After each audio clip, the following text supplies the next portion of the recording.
It's pretty much a concept, and we wanted to be part of NHEV. We have our experience in logistics. Fuel Buddy does doorstep delivery of diesel, and we want to expand our experience and see how we can really evolve and utilize in the cargo space. So the logistics space that was spoken about earlier today, we just want to touch upon the concept that we have behind that. We look at the hub, which is your Atal Harit Vidyut Mark, and conceptually we do understand the challenges that are there when you have a logistics hub and you further need to get into the city. You are utilizing a certain amount of range. We will utilize the entire payload that we can and further utilize the support of NHEV to see how we can do a lot of the logistics, a lot of the cargo delivery. Along with that, we are looking at partnering with the NHEV from an RSA standpoint. So anywhere where we really need help either of the fleets, whether it's for the cargo or the passenger fleets, we will be providing RSA. So conceptually, whether it's for manufacturing facilities, logistics, this is just the concept.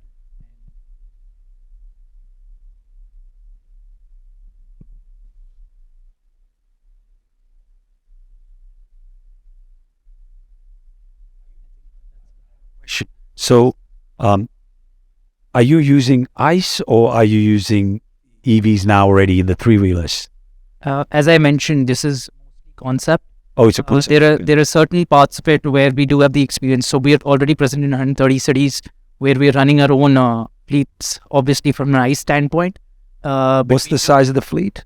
It's about 150 plus Bowsers. So we directly handle NCR in Bangalore, but we're present in 130 plus cities. And we franchised out in the rest of the cities. Okay.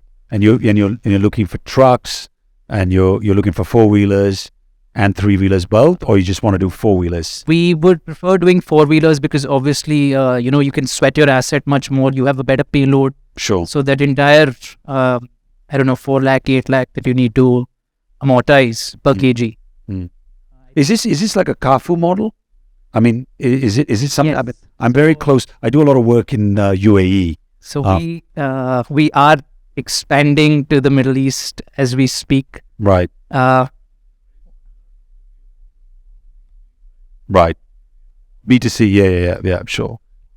We got trucks running right now in the UAE. If you go to the FedEx side, I've got trucks running there. I'm running trucks right now with Amazon. We are doing 1 ton truck, but I think we've got a 1 ton truck which I shouldn't say anything now because my PR team are going to kill me if I say something. But yeah, we've got a 1 ton truck which you can see probably. Again, go to the auto show, you'll see. I believe it beats everybody right now in terms of, we got 200 kilometers on a single charge, and we've got about I know somebody just showed a truck yesterday with about 600 kgs. I think 600 kgs bogus. I mean, we need, my three-wheelers carry more than that stuff. In Nepal, they carry over a ton in it, But I think, yeah, it's a good point. Okay. So I think Mr. Sinha and us, we've been discussing this, that, we can figure out how to do a four-wheeler. And as you mentioned, Kafu, the founder Basil is also actually an alumni of the same college. Let's complete one of the flow so that we have more question coming to you. I think I'll hand it over the next presentation. Well, that is done. You will give us some idea about the vehicle, how you wish to give. Today you are vending diesel, you are doorstep doing diesel delivery. Right. Tomorrow when it comes to give a charge delivery, the RSA model of NHEV only says that if you are a fleet operator and your vehicle is stuck, it's shut down, we know about the specification of the vehicle and we will reach to you, but RSA does not take charging order. They only reach when you are shut down, when you are stuck. You also take a charging order or somebody who wishes to charge, you can go and give them a charge delivery, right?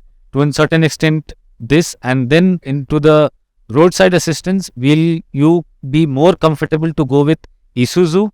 What is the name of the vehicle? So right now, from an RSA standpoint, okay. So we're just going to come back. There was another part of it, which we look at the Super Brody. One of the enablement, as Mr. Sinha just brought up, is, charge delivery. So when we look at the fleet operations, initially, while we're going to pilot this out, we're going to look at extending, let's say, the fleet comes in, right? Whether it's the park that is going to be chosen, whichever you're discussing the land area. Now, when you drive into the city, in essence, you've already consumed 20 kilometers one way and 20 kilometers the other. Therefore, you wasted a lot of your range. Even if it's a 200-kilometer vehicle, let's say. At some point, when your guy is going to stop, have a grab a bite to eat or whatever, we feel if we can give him an extra charge, then he has more capability to sweat his asset within the day. We work, just to give you an idea, we're working on something. I agree, the 200-kilometer charge, see, India is very price sensitive, and I think we are working on something hopefully in the next 3 months, which will give you fast charge in 15 minutes, right, for 100 kilometers. And I think that will drop the cost, very significantly. And I think that and a swap, we're working on swap model also.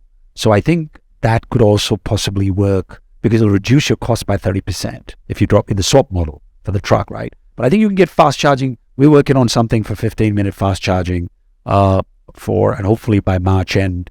Right now I got fixed battery, but I'm working on the other two options. So I think that'll give quite a bit of support. I think there's others also, but I think this is possible. 100 kilometers, you don't need more than 100 kilometers if you get a 15-minute fast charge because the driver's going to stop for a tea or some lunch or whatever, right? And I think you can charge him.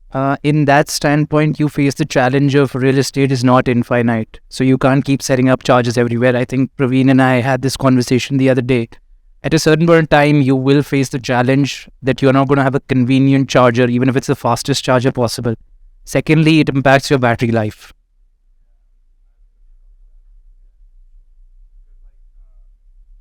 Fast charging your vehicle, it drains out the battery life significantly. I'm sure like Blue Smart has faced this issue previously, that they just kept fast charging, and now their cars are running less than 60% at what they were running a year back.